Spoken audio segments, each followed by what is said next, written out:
That was quick. Alright.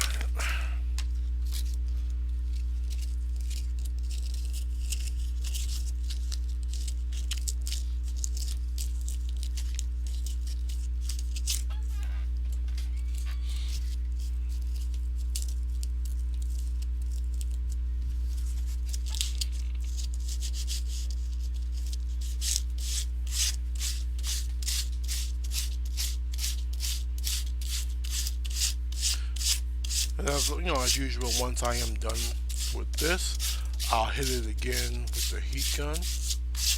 Close them pores up.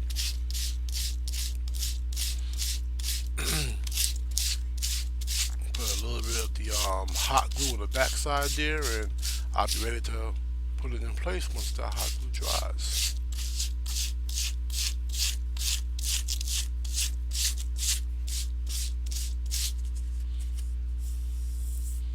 Once again, doing that finger test, making sure I don't feel anything. And I don't, which is good.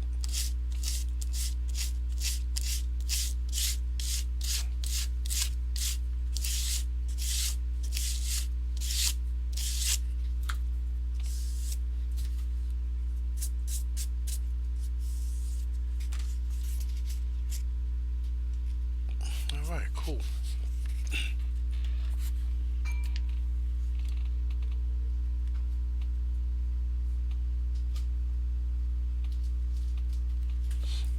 Okay, so while this is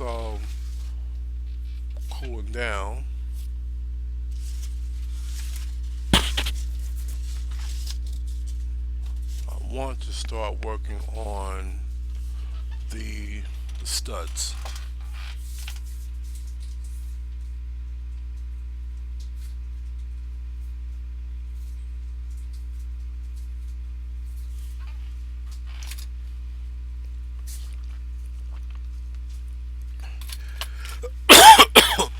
But yeah, sure. But 350. That's about right. I was telling people on my channel a little bit earlier. I was like, well, at least when it comes to time, that when you're doing commissions and stuff, like when you work for yourself, you should always allot time for mistakes. Always. Like when I do a full suit of armor, I can actually probably knock it out in about 2.5 months. A full, heavily detailed, suit of armor, lights, all that good stuff. But I always tell my clients 3 months. Because I'm always having to allow time for an oops, a mistake, or a last minute change. You know, um, some folks don't realize that priming or sealing, priming, painting, then sealing again, those 3 steps right there, that's an easy week and a half to 2 weeks. Especially if you're using a varnish. As a top coat, as you know, varnishes take 7 days minimum before you can actually ship them anywhere. You know, so people have to kind of like remember that. And don't just think about the actual build portion. They gotta think about, the final steps. They gotta think about making a mistake and having time to correct that mistake. And most importantly, just simple the time to be able to, you know, do the build right, not cut no corners. And pricing is no different. You have to include money in there for oops. If you make a huge mistake that you realize, kind of late in the process, and you gotta rebuild that entire section, do you have enough money left over in that budget to get more materials so you can do that? That goes for anybody who's doing it for themselves or for a client. You have to definitely budget all that in. And when you're doing work for a client, you need to count everything. The price of your cups, paper towels you might be using for it. You know, um, when you have a respirator, using that. Yeah, yeah, it's a process. So you have to account for all that good stuff.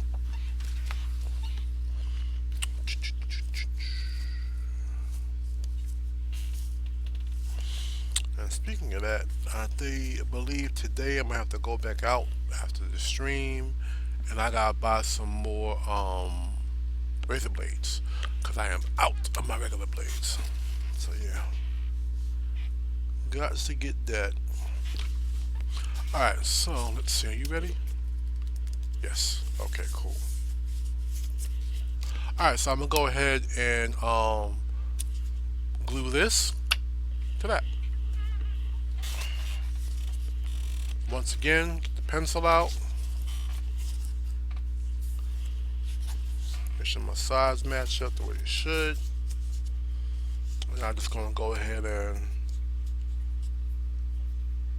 do my little mark here so I can see where this piece actually does go. So when I glue it, I can just smack it down with no problem. So I'm gonna do a combo of hot glue and crazy glue. I'm gonna do crazy glue all alongside the outer edge here, so it's gonna be a nice clean connection. And then I'm gonna use the hot glue all up in here, so I don't waste a lot of crazy glue that way.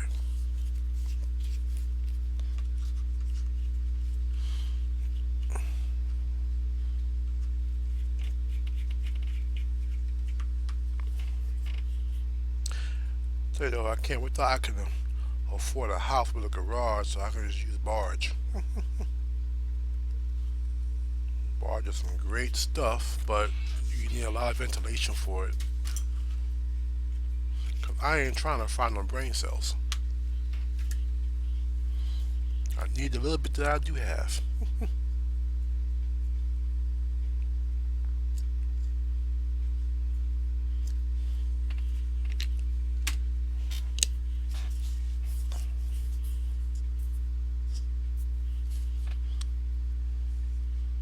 Okay, here we go. Bang. In place, and it'll be nice and clean. And the cool thing about crazy glue is sometimes if you see a little bit trying to peek out, use a paper towel, just wipe it as long as you do it right away. You know, once stuff gets sticky, don't use a paper towel. It will stick to it.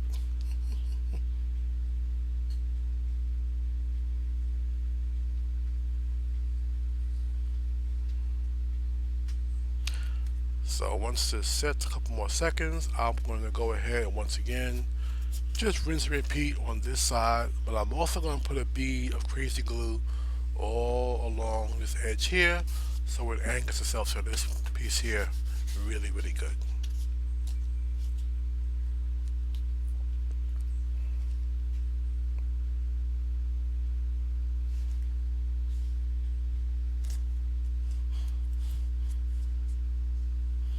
Love that effect though, that engraved effect. Works out so good.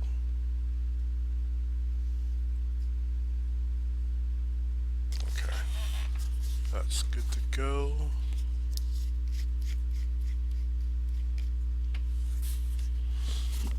Now this I'm gonna have to work really quick.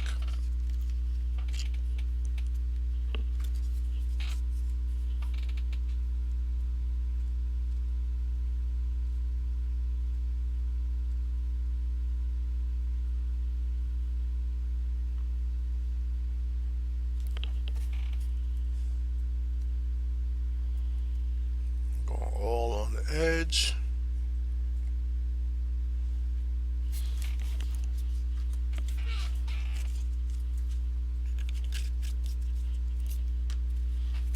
Then the hot glue.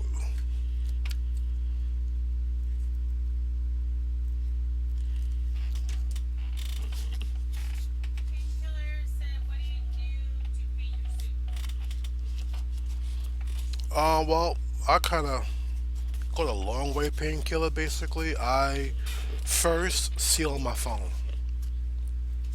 I think that's a very, very important step. I will use like a rubberized undercoat, or if I'm short on time, Plasti Dip, because Plasti Dip cures up a lot faster. With a rubberized undercoat, that takes a full 24 hours to cure. But it is a tough as hell coating. It's used to line the beds of trucks. Give you an idea how tough that bad boy is. So I would use that if I had the time, and then from there I hit it with one or two coats of primer, and then do my actual painting. And I kind of do a two-prong method with the actual painting. I'll use spray paints and my airbrush. Reason being, it's more economical that way, because a can of paint that's $6. If you're smart in how you're painting, you can damn near do a full suit with that. Sometimes, if it's smaller, if you're a shorter person, you can coat it twice with that one can. Um, but I'll do that, and I'll do it in the base color of whatever it is I'm painting. Then I will coat that with a can called Adhesion Promoter. It's an amazing freaking primer. It's a clear, meaning see-through primer. And what it does is it seals whatever color you have put down first, but it creates a barrier, and it allows you to put a different paint on top of that. So if I want to mix an enamel and acrylic, I can do it that way. I can lay down my enamel coating first, let that cure and set, hit it with the adhesion promoter spray, and then do my acrylic with my airbrush work on top of that. Hey, Miss Harriet, thank you so much for the follow. Much appreciated. Welcome to the channel. I am your host, Da Vinci. My lovely mods are my fiance, Jayreen, and Miss Kitty. But yeah, so that's how I basically do that process. And then, of course, once I'm done with all that, I'll use a transparent, sealer for a top. Like Aqua Clear is good. If you're in a rush, you could use like a crystal clear spray. Um, automotive shops have a really good variety of sprays, whether it be paint on or whether it be um, spray on. And I actually have a little device from Home Depot that's good for that. It's right here. You can load in, your gloss. If you want to thin it out, and then just spray. And that's great, because the automotive type glosses I will never ever put through my airbrush, because I'm too afraid it might clog it up, and mess it up. So okay, but that's looking good though. And for all you people who just came on here, I know the sides here look a little messy. I really wasn't worried about that, because I'm going to be covering the entire thing with a secondary piece. Um, because the treads on this actual character, they're points. So it's kind of like oh, this is a bad piece to do it with, but the treads are actually like that. So like a upside down triangle, And I thought about it, and I didn't want to do that on these boots, because one, safety, trying to walk in it properly, but two, also because of my weight. I'm a big dude. I don't want my weight in here with